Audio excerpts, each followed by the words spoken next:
నటి కాదంబరి జత్వాని ఇష్యూపై మంత్రి కొల్లు రవీంద్ర స్పందించారు. రాష్ట్రానికి ఉన్న కాసింత పరువును కూడా గత వైసీపీ ప్రభుత్వ పెద్దలు తీసేశారని మండిపడ్డారు. ఆయన ఇది చాలా బాధాకరమని మంత్రి అన్నారు.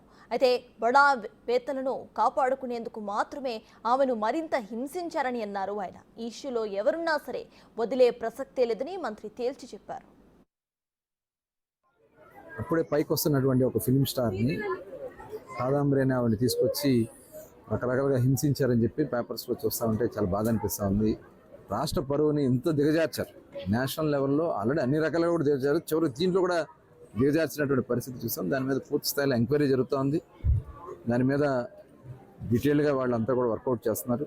దీంట్లో ఎవరు బాధ్యులు? ఎందుకంటే దీంట్లో పాత్ర మొత్తం కూడా ముఖ్యమంత్రి గారే ఒక బడా పారిశ్రామికవేత్తను కాపాడటం కోసం స్వయంగా ముఖ్యమంత్రి గారి ఆదేశాల ప్రకారం సజ్జల రామకృష్ణారెడ్డి గారు పర్యవేక్షణలో ఒక ఐఏఎస్ అధికారి, ఐపీఎస్ అధికారి ఇష్టారాజ్యంగా మరి చేసి వాళ్ళని హింసించారని చెప్పి న్యూస్ పేపర్లో వాళ్ళు ఇచ్చినటువంటి సంభాషణ కూడా చూడడం జరిగింది. ఇది చాలా దురదృష్టకరం.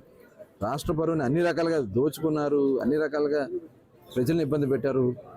చివరికి పరువులు తీసే విధంగా కూడా కార్యక్రమాలు జరిగినాయి. ఎవరిని